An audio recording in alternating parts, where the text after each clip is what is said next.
देश में अगले साल लोकसभा चुनाव के लिए बिगुल बजने वाला है, लेकिन उससे पहले राजनीतिक दलों को एक और अग्नि परीक्षा से होकर गुजरना होगा और वो परीक्षा है राज्यसभा चुनाव की। 10 सीटों के लिए 24 जुलाई को मतदान होना है। इसमें गुजरात की भी 3 सीटें शामिल हैं, लेकिन कांग्रेस ने इस बार उम्मीदवार उतारने से इनकार कर दिया है। तो क्या है चुनाव के समीकरण, देखते हैं ये रिपोर्ट। राजनीतिक दलों के लिए लोकसभा के साथ साथ राज्यसभा के चुनाव भी खास मायने रखते हैं।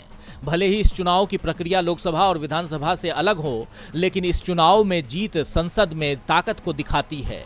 अब राज्यसभा की 10 सीटों के लिए 24 जुलाई को मतदान होना है।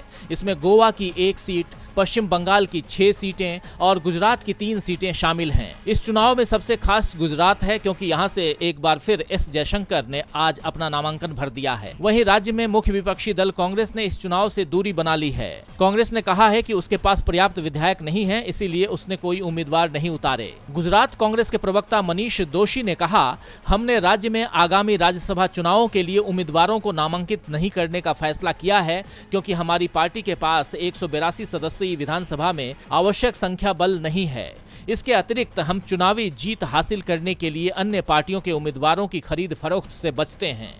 दरअसल राज्य की 182 सदस्यीय विधानसभा में 156 सीटें बीजेपी के पास हैं और कांग्रेस के पास महज 17 विधायक हैं और एक उम्मीदवार को जीतने के लिए 46 विधायकों के वोट की जरूरत होगी। संख्या बल के लिहाज से बीजेपी का तीनों सीट पर जीतना तय है। अब भले ही गुजरात में बीजेपी जीत हासिल कर लेगी, लेकिन बंगाल में अब भी उसके पसीने छूटेंगे, क्योंकि पश्चिम बंगाल में 294 विधानसभा सीटें हैं। एक उम्मीदवार को जीतने के लिए यहाँ 43 वोट की जरूरत पड़ेगी। अभी राज्य में टीएमसी गठबंधन के 221 विधायक हैं। ऐसे में उसके 5 उम्मीदवारों का जीतना तो तय माना जा रहा है। वहीं एक सीट के लिए बीजेपी की दावेदारी मजबूत है।